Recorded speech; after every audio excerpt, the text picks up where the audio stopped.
So this is a simple video on how to trim your iguana's nails. Not something everybody knows. It's come to my understanding that somebody had their vet trying to charge them heinous amounts to trim their iguana's nails, and that's not right, because it's super simple. Now, if your iguana's touchable like this one, who's obviously enjoying it, that's a lot easier.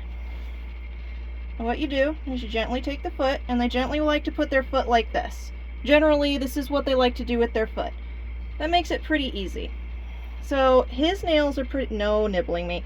It's breeding season for him right now. So that makes my life a little harder, but that's all right. Hopefully he won't try and latch onto my hand like a dork.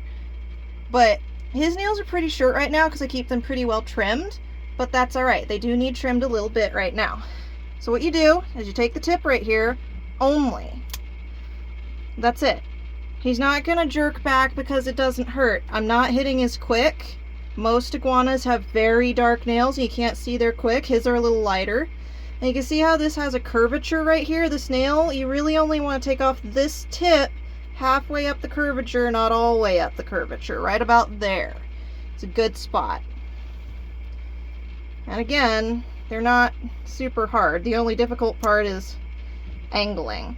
You might take his foot away and be like, oh, stop. And then you just kind of, you know, gently repeat process. Hold his little toes. Hold generally right about here, not the toe itself, because that can be uncomfortable. And just take the tips. And stop it. Repeat that process for every claw until you're done. All the way around the iguana. Don't take your iguana out of its cage to trim it.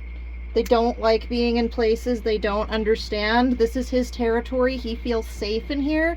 He doesn't feel safe in the rest of the room. That's going to compound things. It's going to make him wiggle. It's going to make him be basically a problem. Not every iguana is easy to trim like this guy. Some of them need what we call an iguana burrito, which you get a terry cloth towel.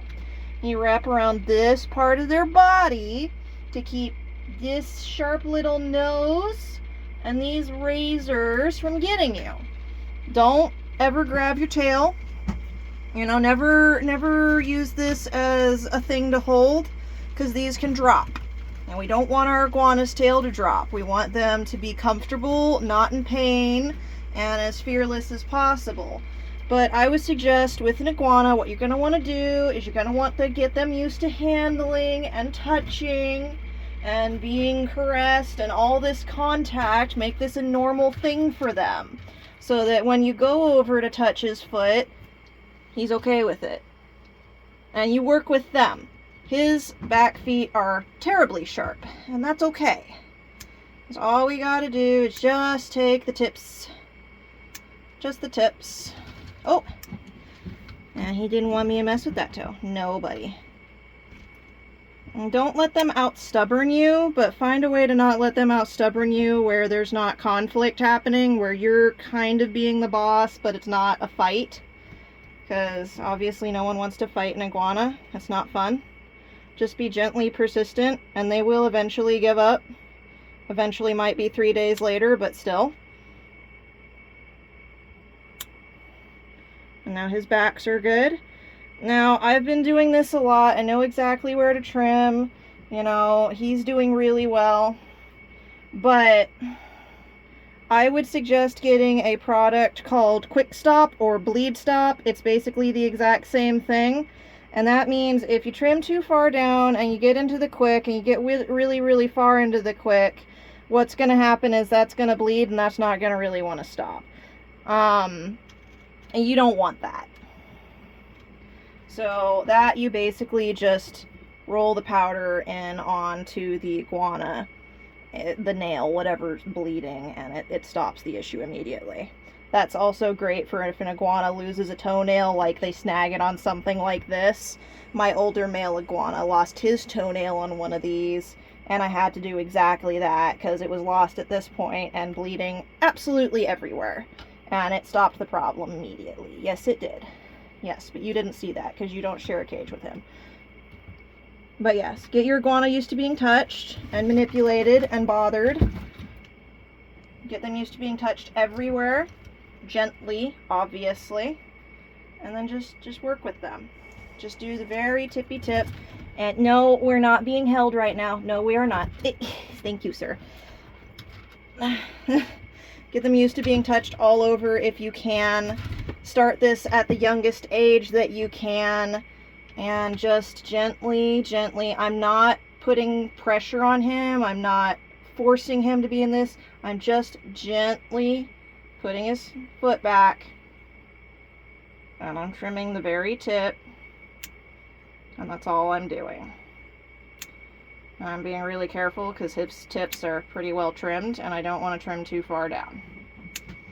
And that one is iffy, so I'm just going to leave it alone. Can I have your other foot, please? Can I have your other foot, please? And he says, no, you cannot. Sometimes it helps to put the tip of the nail on your finger. Excuse me, sir. He is fussy with his back feet. It's a bamboo thing because he's a turd. Excuse me. Yes, I'm moving your tail because it's in the way. And you might have to wiggle with them for a minute. See, he lost one of his claws when he was little on a piece. That's why you want that quick stop. And then there's one more toenail. And that's it. Your iguana's done.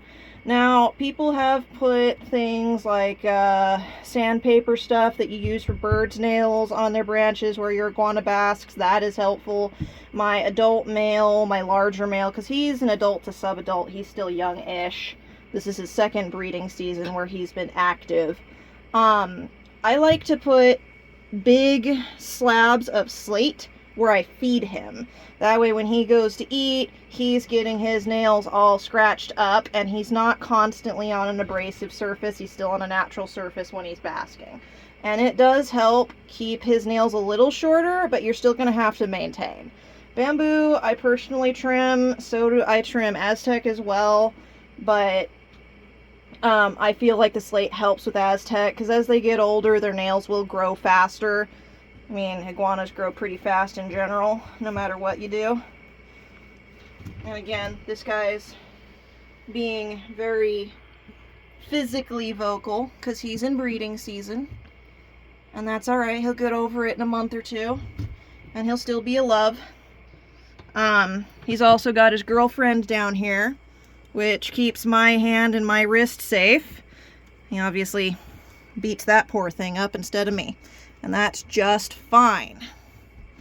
Anyways, I hope this video has been informational to those iguana owners who do not know how to trim their baby's feet and haven't been told. Because it's a really simple task and shouldn't be a stressful environment for you or your animal.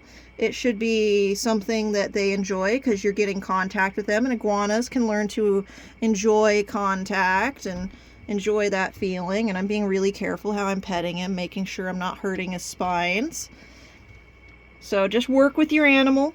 If they're used to you, they'll work with you. And just be gentle. It'll be all right. No vet needs to charge anyone heinous amounts to do something like that. It's an easy task.